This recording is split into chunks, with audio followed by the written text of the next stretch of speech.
Welcome to the NHL Wraparound podcast featuring Neil Smith, President General Manager of the 1994 Stanley Cup champion New York Rangers, and longtime ESPN NHL veteran Rick Morren.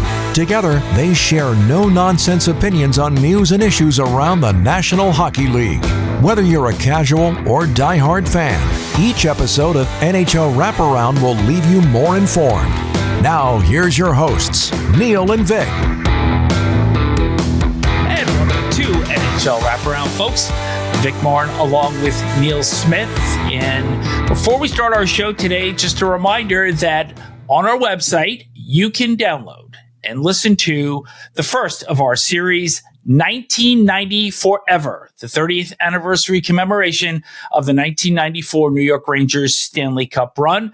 The first episode, The Road Begins, is now airing with Glenn Healy and John Davidson. And coming up on our show today, our special guest, longtime bench boss and now retired head coach from the Winnipeg Jets, Rick Bowness. But first, a word from Migray. From Howe to Hughes, from Bellevue to Bedard, we're your source for game worn jerseys. Go to migray.com, MEIGRAY.com to start your collection today. Get real. Get it from Migray. Well, Vic, what you got up your craw today? And there's plenty of crawling going on. So, the Stanley Cup final will be opening on the 8th of June, but still 4 teams hanging around trying to get to that final. And first thing that I find that's pretty interesting is that the New York Rangers are taking a similar path or trajectory, see if it ends up that way, as they did in the 1994 Eastern Conference Championship against the New Jersey Devils. Lost the first, won the next 2, lost the next 2.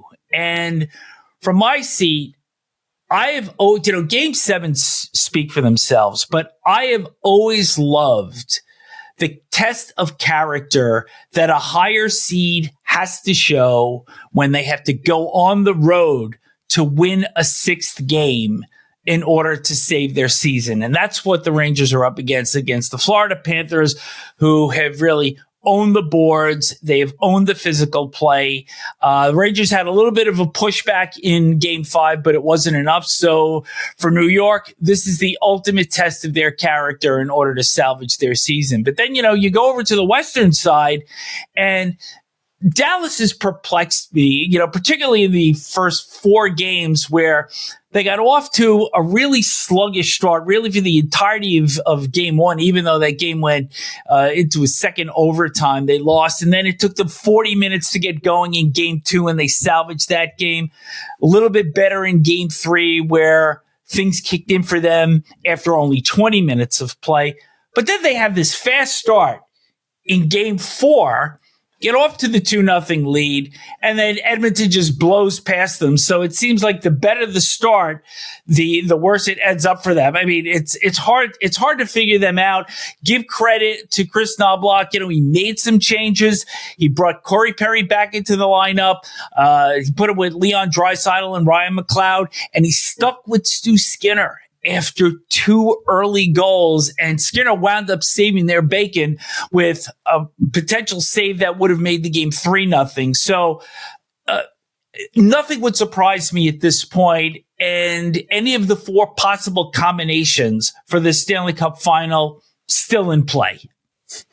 Well, you're right about that. And the one team that I can't get my arms around is the Dallas Stars. I mean, I can describe to you the New York Rangers very well. I can describe to you the Florida Panthers very well. I can describe to you the Edmonton Oilers very well. I can't get my arms around Dallas. Now, we got Rick Bowness coming on later, who used to coach Dallas. Maybe he can figure this thing out for us. He just finished coaching Winnipeg, but before that, he was the head coach of Dallas. You're right. You just don't know what to expect out of them. Now, having said that, they never get blown out. They're always in the games, but you can't decide by the way they start whether they're going to win or lose, because you don't know how they're going to show up the next period or the period after that. And they've got some players that have come. This Wyatt Johnston kid is amazing at 20 years old. You've got Robertson, who got a hat trick the other night, who is a great scorer but was silent for a lot of time. And then you got a new life pumped into Tyler Seguin. I mean, he has been tremendous for them. So Dallas is an interesting thing. They've got one thing that could really hurt them, and Tanev is in a walking boot after blocking a shot the other night.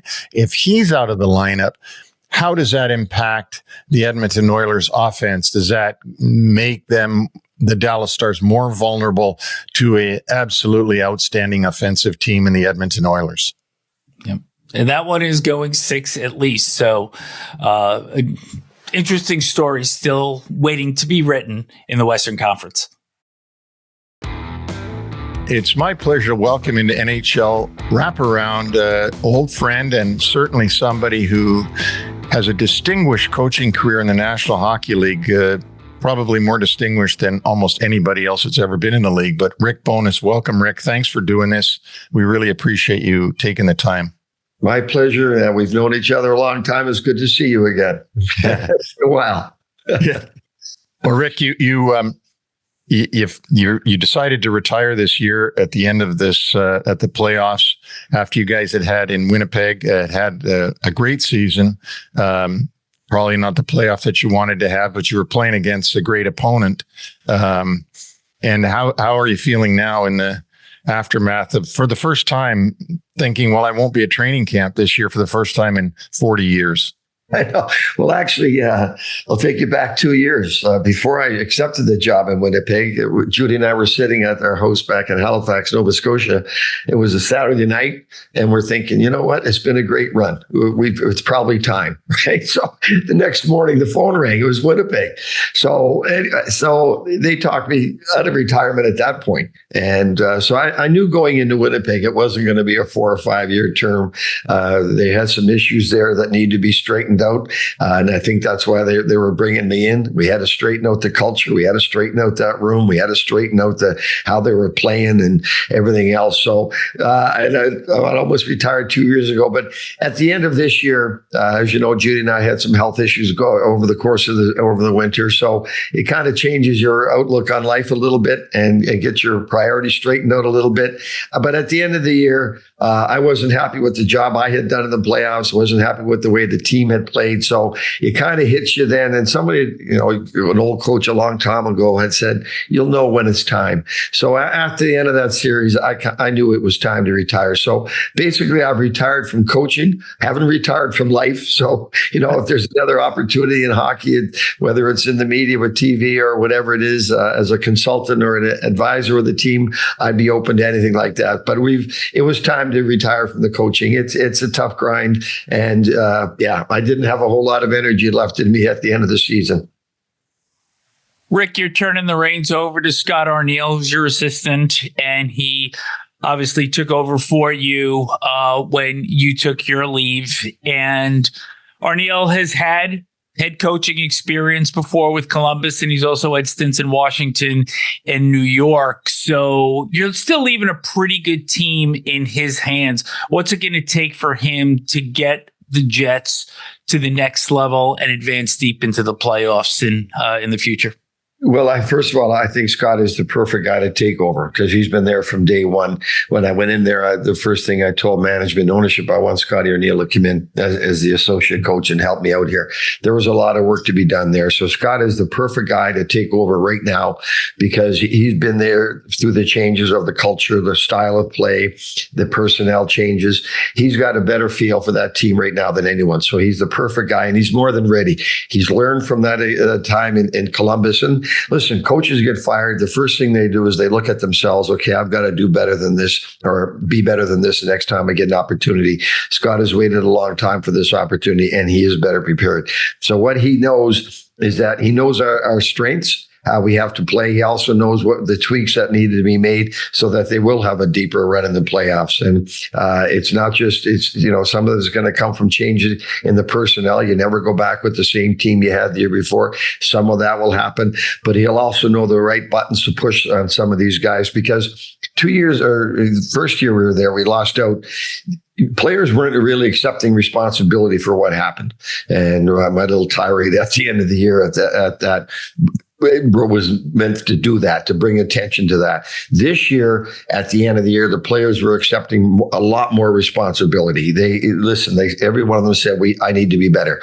I need to be 5 to 10% better in the playoffs. So Scott has that to work off, but the players have to accept responsibility. It happened this year. That's a positive. That's a growth for the team. And Scotty was there through the whole thing. So so the tweaks to make them better in the playoffs, it starts with the players. It does. And now that Scott has a good feel of, okay, this is what we need to get better from each player so that they will have a deeper run in the playoffs. And this is typically such a copycat league. And you look at the 4 clubs that are remaining in the conference finals, Florida and New York Rangers in the East, and the Oilers and Stars in the West. Based on that, where would you see the Jets needing to improve the most to get up into that elite level? The intensity of the playoffs. It's one thing for a coach to tell the players leading into it, listen, it goes up a whole other level, 2 levels in the playoffs in terms of intensity, in terms of preparation, in terms of battles, in terms of everything. The players have to live that.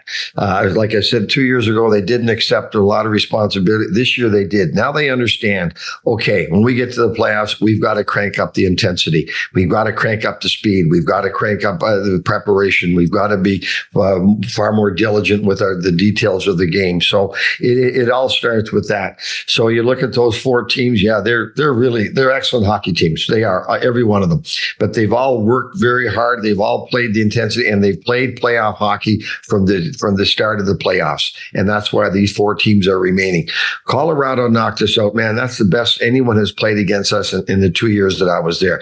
They had won the cup 2 years ago, as you know. They played at Stanley Cup championship intensity. They did. They came at us hard. It was an eye-opener. Like, we won game 1. We were lucky to win game 1.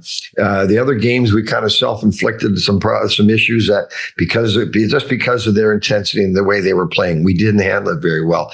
But these 4 teams, man, they've played great playoff hockey from day one. And I'm still watching every game every night. Still love watching that. But if you just watch, if you're watching the games closely, you're seeing that the battles are there, the physicality is there. There's not a lot of mistakes being made. And when one team has a bad period, they identify it and they come right back with a much better period the next period. So the switches and momentum are there because the players are seeing what's going on and they're doing something about it the next period. So those 4 teams, man, they're all good teams. Any one of them can win the Stanley Cup. I still lean towards Dallas. So if you look at Dallas, I was there 2 years ago when we left. There's games they have as many as 10 new skaters in that lineup from 2 years ago.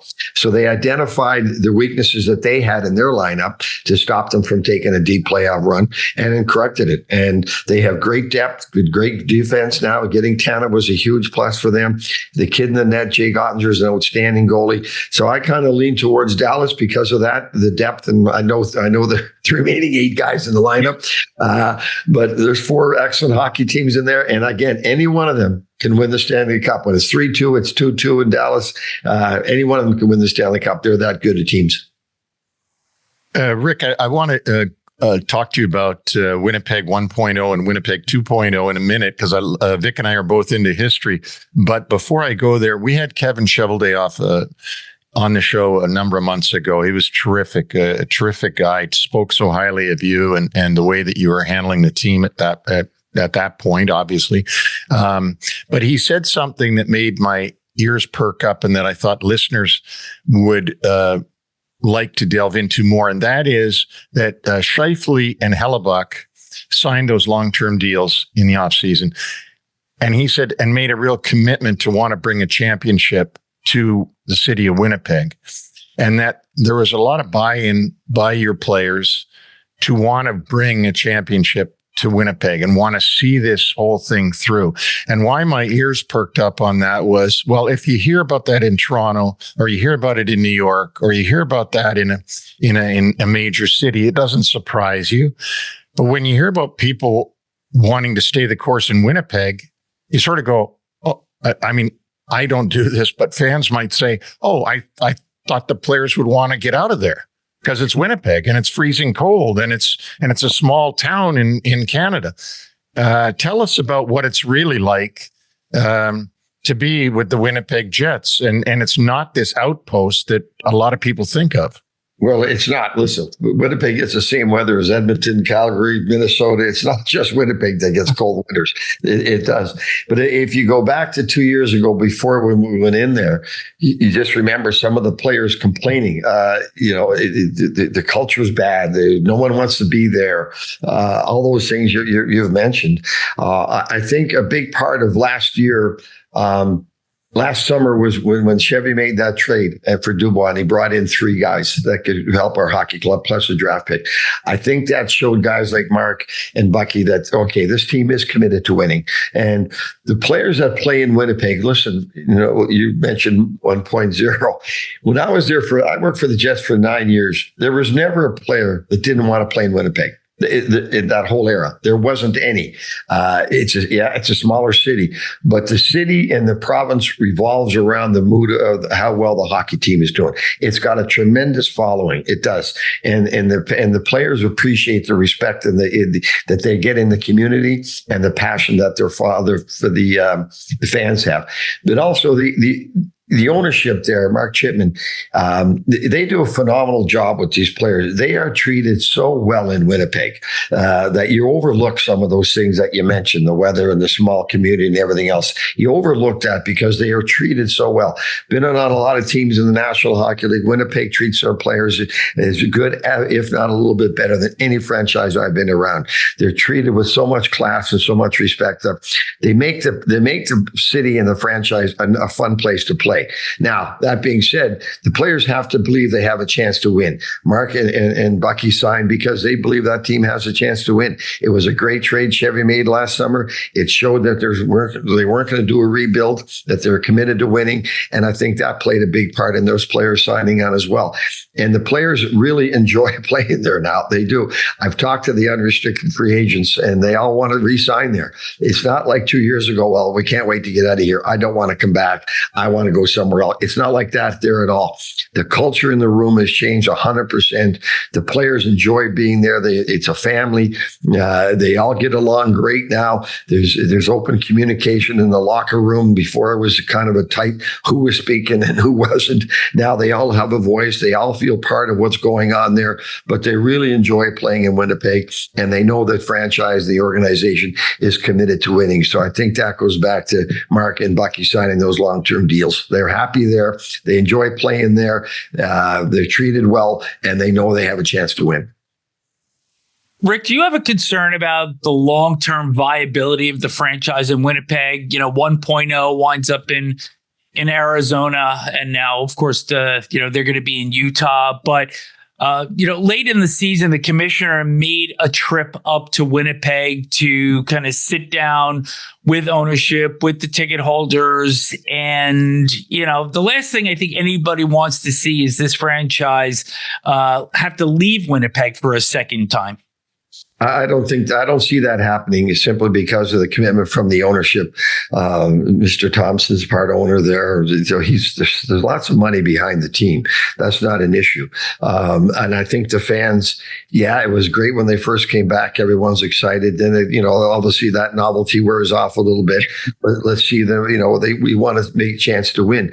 The fans now see, like, we were 4th in the league. If we had any kind of specialty teams this year, we could have won the President's Trophy. That being said, everyone, players, organization, fans, all disappointed in how we did in the playoffs. But I do believe there's a strong enough fan base there and a passionate enough fan base there that'll keep that franchise there. Now, the salary cap keeps going up. right? Things are they're going to have to stay with it, and that cap keeps going up $4 or $5 million a year. Then it's going to be up to the team to just keep spending the money to give the fans and the players a belief that they're going to win. But there's other teams in this league. They have their own cap. They don't spend to the league cap, but they have their own cap. Not every team spends to the league cap. They don't. Neil, you would know that better than me. But so they all have their own cap. But Winnipeg is willing to spend the money to make sure that they have a competitive team on the ice, and that's what the fans want to see. Rick, so I'm really interested in this question. You may know the answer to this. I would have loved to have found it out before you came on. But are you the only hockey person remaining with the new Jets that was with the old Jets? Craig Heisinger was there as a trainer. He's an equipment manager. And when the team left and they went into the Manitoba Moose of the American League, Zinger went into management with Randy Carlyle. And now Zinger is now the assistant general manager for the Jets. So he is the only one. And of course, Scotty O'Neill played for, I played with Scotty in Winnipeg in the early 80s. And now he's back as well. So those two guys would be, that's it. That's a really an interesting thing. And the question I really had about that, and I don't want to take all your time on this nostalgia, but could you give us any comparison of life with that mammoth-sized mural of the Queen in the old Winnipeg Arena? I was going to ask who had that mural. Compared to today's beautiful building and everything. And I don't mean that in a negative way, but I mean, could you compare what it was like with 1.0, meaning the team that came in from the WHA, and 2.0, meaning the team that you just finished coaching? As long as you don't have to explain to people what the WHA is, we're okay. But people don't remember that. No, listen, the atmosphere in the old arena, as you know, it was fantastic. It was. And it goes back to that passionate fan base.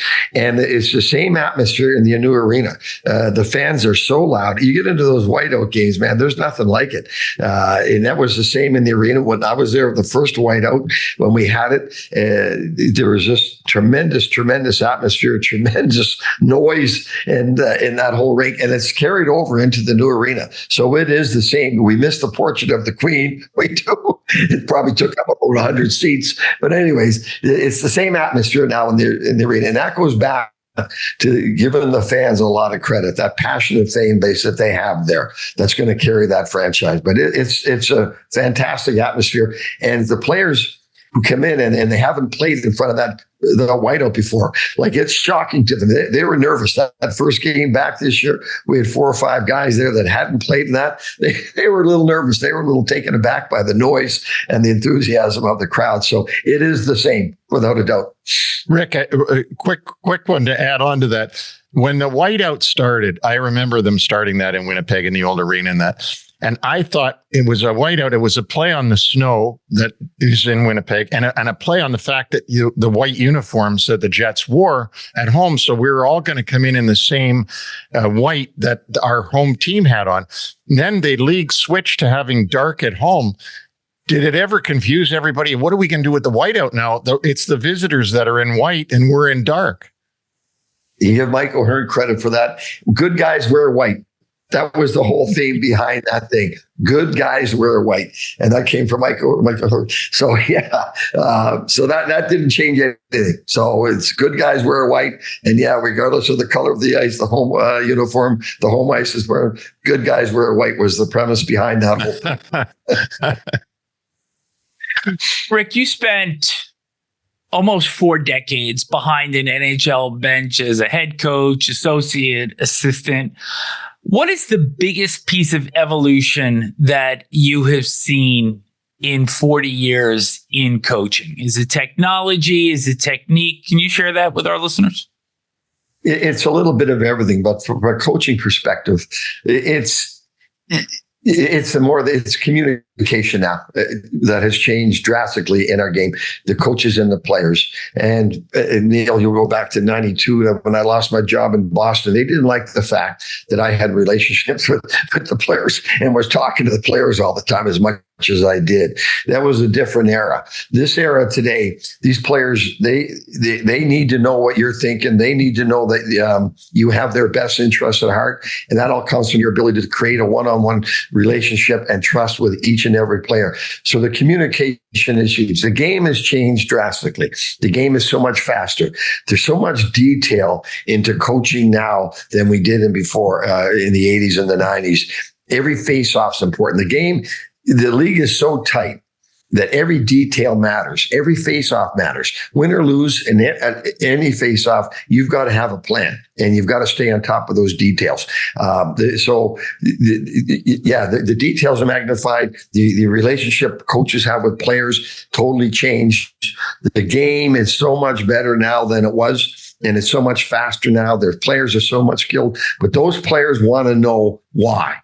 Those questions were never asked before. You were doing this. Okay. Now why are we doing that? And the coach has to have that answer for them. This is why. This is okay. We're doing this, but then it's what's our next play? So you got to have the answer for that as well. It's not simply, okay, we're going to do this, get it out. And okay, we're going to get it out. What are we going to do now? And the players want to know why. So it goes, the tactics have changed. The details have changed. Most important change has been the ability of the coach to communicate those things with their players. And you have to have that one-on-one with your players. And they've got to know you have their best interest in heart. They've got to learn to trust you. And it starts with that. Rick, it's interesting what Vic just asked you, and to take you back there. And of course, I go back where you were, but from a different perspective. But tell me your perspective now on video replay for example, on offside. We all know that goal, no goal is something, but you've gone through this where, when you started, you had one referee, two linesmen. There was no cameras in the building at all. There wasn't even cell phones.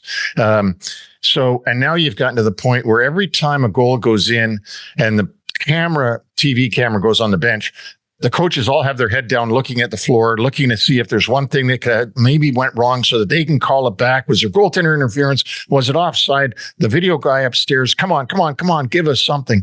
What's that like? I mean, you've gone from, as I said, no cell phones to this. Yeah, again, adapt or die, man. You got to keep moving forward. But now we have two video coaches, and that's their job. They have the different camera angles. We're in constant communication with them. They have to tell us right away. We're not making that call by what we see. We're relying on our video coaches in the video room to look at it, and they're getting three different camera angles, and we're just stalling. We're looking down. We're trying to buy time until they tell us what they're doing. And I tell our video coach, I'll live and die with what you tell me to do. If it's wrong, it's wrong. But we got to make a decision here whether we're challenging it or not challenging it. And if it's wrong, it's wrong. You can't be afraid to make the wrong call. And the offsides are usually that's the easy one. That goalie interference, man, oh man, it's a gray area for everybody, and you never know what you're going to get. And that's just because of the pace of the game. It goes back. The game is so fast today. You need the two refs, and you need that video replay. You wish some of those video replays would take a lot shorter time and get to the point like right away. Some of them are dragged out, and it just loses momentum for everybody, players, fans, everybody. But that's the game we are today. And again, we rely on video coaches more than ever before. That's the biggest difference. But again, they've got different angles and different cameras they're looking at, and they've got like 20 seconds to make that call, right? And if they're unsure, then we're stalling. We're going to give a hand up and wait a minute. And the refs have been great. They give you that extra 10, 15, 20 seconds before you can make the call. But that's a tough call. But again, you got to have faith in your video coaches, and they can't be afraid to make the wrong call. We'll live and die with what you say. You know what, Rick, you, me, and Vic are all the same vintage. We really are. We come from the same era. I could talk to you all day long because we got so many things in common. I want to give you one last question for fun. Tell me today's rule that you hate the most. Oh, that's, I don't like the goalie trapezoid. Like, remember the goalies used to get caught out in the corner, right? Yeah. And the whole race getting excited. The players are going, there's a goalie stuck in the corner. Right now, they can't go in there. And it leads to more contact. The D are taking a pounding because of that, because the goalie can't go get it. But when those goalies, remember Marty Brodeur, he'd be in the corner and he'd be battling for guys with the puck and everything. So the net's wide open. Kind of missed out a little bit. You'd like to get rid of that. Again, I think the D are taking more of a pounding because of those things. But the goalie out of the net, it's pretty exciting. I'm sure there's more than that's the first thing that pops to my head. I've never been a big fan of that. But I always hated those premeditated fights. I'm glad they're out of our game. There's tapping on the shin pads and they warm up. We got to fight so we keep our jobs. I hated that. That had absolutely nothing to do with the flow of the game. So I'm glad that's gone. But yeah, there's little details. You're always trying to make the game better. But those are the kind of things that, I watch for closely.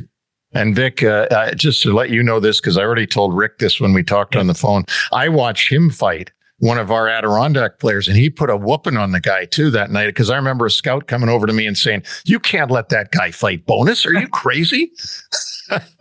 So I also the other guy couldn't fight. So yeah. Well, Rick, this has really been fun. I hope we can do it again sometime. And we wish you and your wife all the best going forward, and health-wise especially, more than anything else. Just look after yourself. And you've been such a great NHL person all these years. And, you've done so much for the game, and you really have. So thank you for that. And thank you for coming on here. Thanks, Rick. Well, I enjoyed it. Good to see you. Nice talking to you guys again. I've retired from coaching. I haven't retired from life, and I'd like to stay in the game in some capacity somewhere. So I'm not going anywhere. I'm just retiring from coaching. But it's great talking to you guys. Great to see you again, Neil. It's been a while. It's been too long. So I can get back on your show and help you out. Let me know. We got time now. We can talk. Yeah, that's right. And we can, as I said, and I know Vic is the same way because he's more long-winded than me. We could go on for hours about all this stuff because we love talking nostalgia and past and present and everything. And that's what this show is all about. So you fit right in. Maybe you can come in as a co-host at some point. Sounds good. You guys take care of yourselves. Thanks. Thank you. Thanks. Time now for a quick shout out to our sponsor. NHL Wraparound is brought to you by MyGray, your source for game-worn jerseys. Head to mygray.com to get your collection started today. Get real, get it from MyGray. NHL Wraparound subscribers can take 10% off any hockey jersey when they order at mygray.com and use the coupon code WRAP10. Don't forget that coupon code WRAP10. Welcome back to NHL Wraparound. Vic and Neil along with you. And just a little promotional note that we have launched first episode of 1990 Forever, the 30th anniversary commemoration of the New York Rangers' 1994 Stanley Cup Championship. The road begins with Glenn Healy and John Davidson. That episode is already live. On June 5th, we will drop The Quick Path to the Eastern Final with Steve Laumer and Kevin Lowe. June 10th, a series for the ages with Mike Richter and Stefan Matteau. And then on June 14th at 10:59 p.m., the exact minute the Rangers clinched the Stanley Cup, the episode, this one will last a lifetime, and Neil and I will be joined with Captain Mark Messier, Brian Leach, and Adam Graves. And then on June 17th, our final show will be Reflection, where team members, the media, and fans can share what that single championship has meant to them.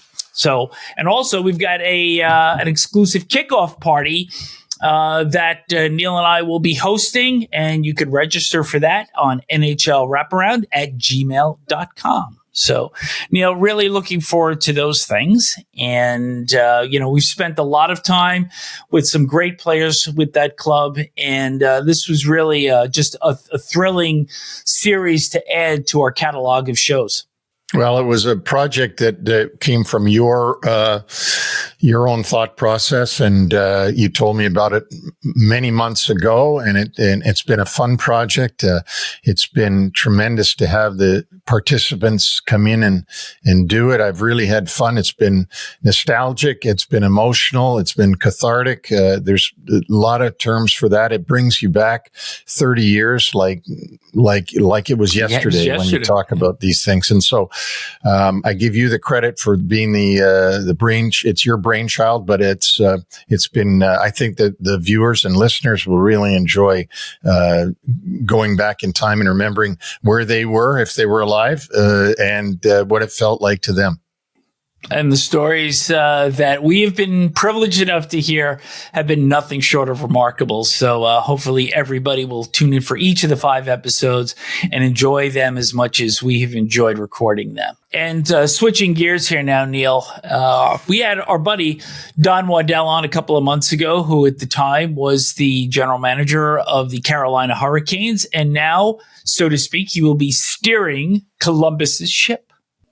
Yes, he has gone to the Blue Jackets and left the Hurricanes. At the time that we had him on, he was such a great guest because the Gensel trade at the deadline, or close to the deadline, was the biggest trade in the league this season. And he got into all the nuances of that trade. And also we got to talk to him about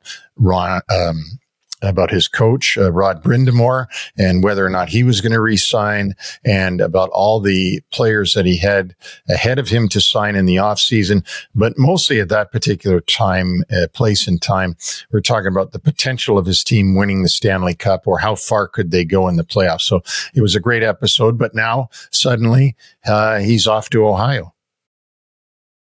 What do you think for him the biggest challenges? I mean, he's obviously had a club that had knocked on the door for several years, and now, in effect, you go to a bottom feeder. So what are the benefits for him switching jobs to really a team that has probably a relatively high upside, but you're also starting all over again? Well, we just talked to Rick Bowness about his time in Winnipeg.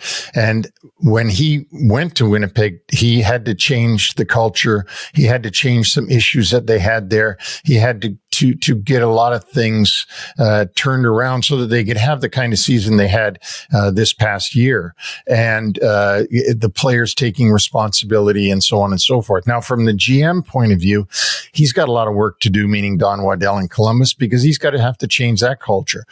This is not a put down to the people that were there before, but obviously the culture's not right, or they wouldn't be where they are in the standings this year and be a team that was hoping to get the first overall pick in the lottery. That's how far down the food chain they were this season. And there's got to be something wrong in the water there for them to continue like this. So Don's going to have to do what he did in Carolina and help what he did do in Carolina, along with Ron Francis, along with Rod Brind'Amour and others. He's going to have to bring those kind of changes to Columbus, which is going to be a lot of work internally before the stuff that we see on the outside, like re-signing players, signing free agents, hiring a coach, or whatever. What's the single biggest attribute that he brings to this organization? You know him a long time, and how is he going to make the biggest difference there? He's got a ton of experience. He's been working in the NHL for many, many years. I worked with him in 1989-90 when he was running the Flint Spirits of the IHL. And after that, he moved on to get into the NHL. He was assistant GM with Ken Holland in Detroit. After that, he got hired as the only GM. Well, he wasn't the only one. Rick Dudley took over for the last year of the Atlanta Thrashers, but he was mainly the only GM of the Atlanta Thrashers.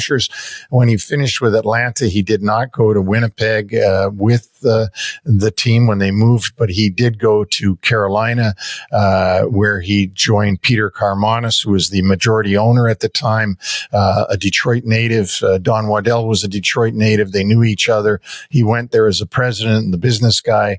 When Ron Francis decided to leave, he became the GM. We can go on and on and on. There's been a long, long career. I think what he brings there is a wealth of experience. Whatever happens, he's already seen it once before. So he's seen every movie, and he'll be able to identify what you have to change to become a winning organization. I don't want to leave the team that he left behind in this discussion, and whoever is taking over is really going to have their hands full. I mean, the one thing that Waddell did tell us was that the Brindamore deal was close to getting done when we spoke to him, and indeed that deal has taken place. But the incoming GM has 8 unrestricted free agents: Nason, Martinuk, Gensel, Teravainen, Chatfield, D'Angelo, Pesci, and Shea. Some of them have already indicated that they do want to stay with the organization. Drury, Jarvis, Natchez, and Comtois are restricted free agents. And you look on top of this, that next season, the rest of their defense corps, Dmitry Orlov, Jacob Slavin, who is just named Lady Byng Trophy winner, by the way, and Brent Burns are all unrestricted. So you've got an owner in Tom Dundon that's a little tight with the purse straps there. So this is really going to be quite a job for an incoming GM to be able to maintain a high-end club. It's going to be a lot of work, and if he's going to have to strap himself to his desk from now until the training camp, because that's just a ton of work. Now, the owner there, Tom Dundon, does participate heavily in the activities of the team. It's not like as if he's off doing another business and he leaves the general manager to handle all the hockey. He participates in it quite a lot. So I'm sure he will be there also alongside and trying to make these decisions and hurrying signings along. But boy, oh boy, they got a lot of work to do. Now, Carolina's a place the players do want to play. It's not a place that they don't want to go. It's a beautiful place. Raleigh, North Carolina is a great place to live. It's got great weather. They have a beautiful building. They're treated really well. The players are.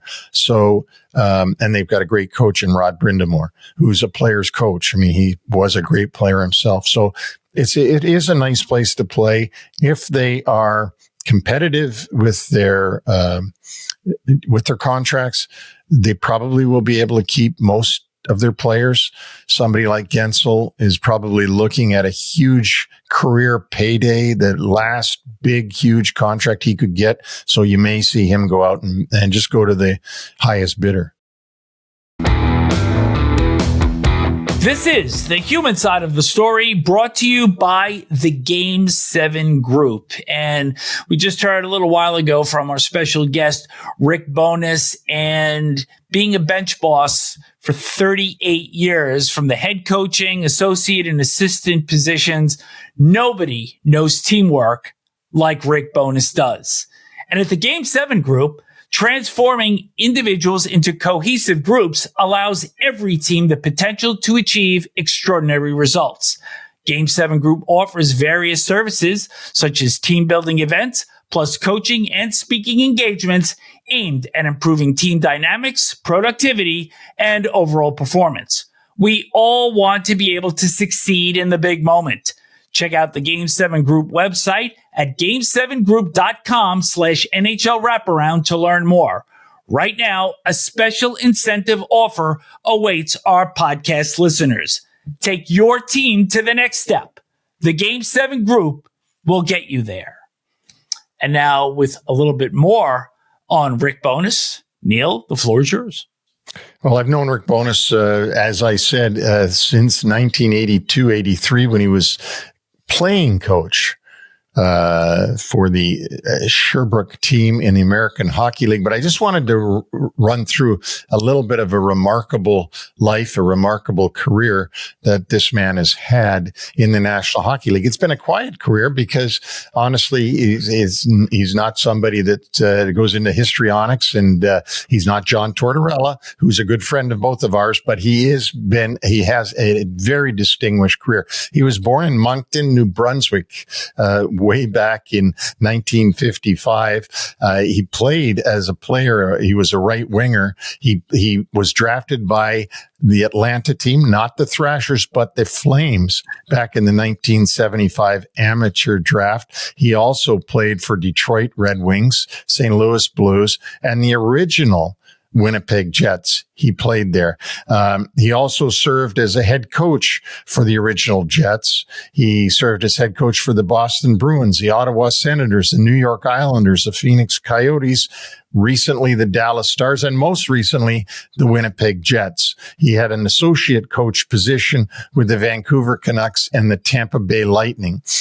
His 2,726 games as an NHL head coach or assistant coach are the most by anyone in league history. It's amazing, really. The other part about Rick personally, NHL draft, as I said, was 1975, 26th overall to the Atlanta Flames.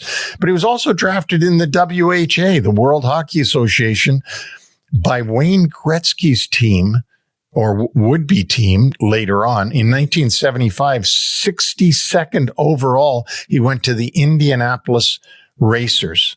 So, and which is the team that Wayne Gretzky signed with and then was traded to the Edmonton Oilers, thereby how he became an Oiler. But Rick Bowness has had a remarkable life, a remarkable career, and boy, it's just a pleasure to talk to him, and he's had just such a great life. Such a great interview that we had with him, also so personable. And you could almost see kind of the relief that, the head coaching piece of his life is now behind him, and he's got so much more to look forward to. And just a great guest that we had today. So my human side takes a little bit different path. And, we're checking the calendar. May 31st, 1987 was the first time that a Stanley Cup final had actually extended to the last day in May. And the reason it did was a game that happened 3 days earlier on May 28th. The Oilers and the Flyers, Game 6 at the Philadelphia Spectrum, in what is still regarded as the loudest moment the Spectrum has ever had. And I was actually there working as a statistician for ESPN on the roof of the building alongside Mike Emmerich and Bill Clement. And to give a little bit of background on that series, the Flyers were down 3-1, went to Edmonton where the parade route was already set and the Oilers were going to finish this series in Game 5. And the Oilers got out to a 2-0 lead. And wouldn't you know it, the Flyers come back and they win the game 3-2. So now a lot of anticipation going on for Game 6. Kate Smith, the video is brought out and they play it on the scoreboard in place of the national anthem singing God Bless America. Flyers are down 2-1 in the third period. And I get a call from the producer, Brian Cooper, and he says, "Hey, Vic, I want you to go down into the Oilers locker room and produce the post game if they win." And I'm like thinking, pretty cool. Stat guy going into the Stanley Cup winning locker room. Well, that never happened because Brian Propp tied the game on a power play goal with 6:56 left.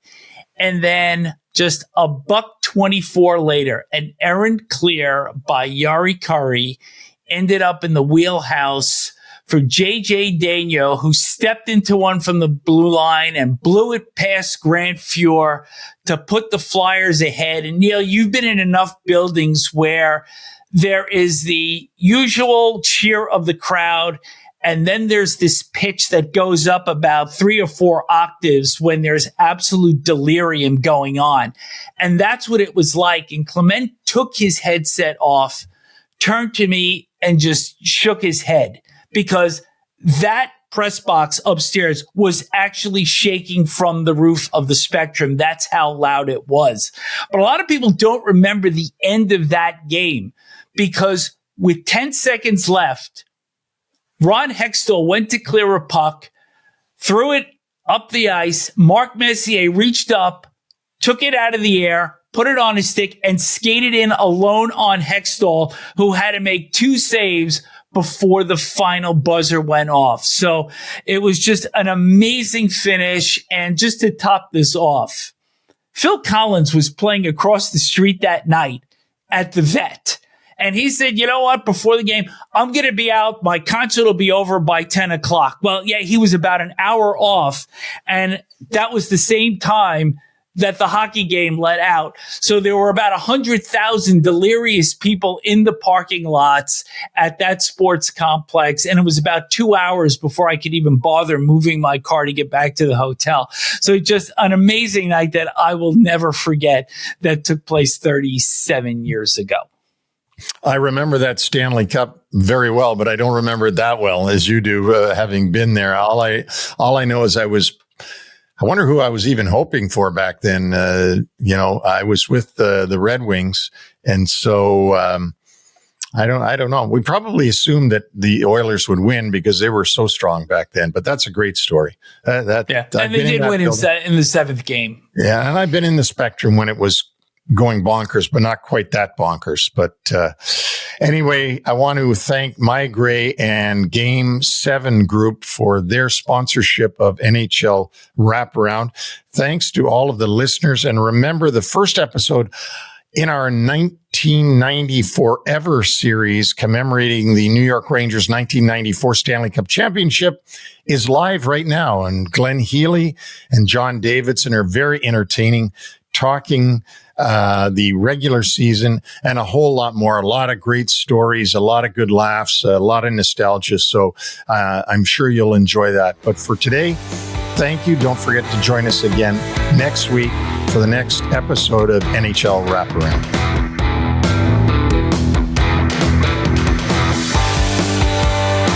Thanks for joining us on the NHL Wraparound podcast. Don't forget to subscribe to stay up to date on all the NHL action.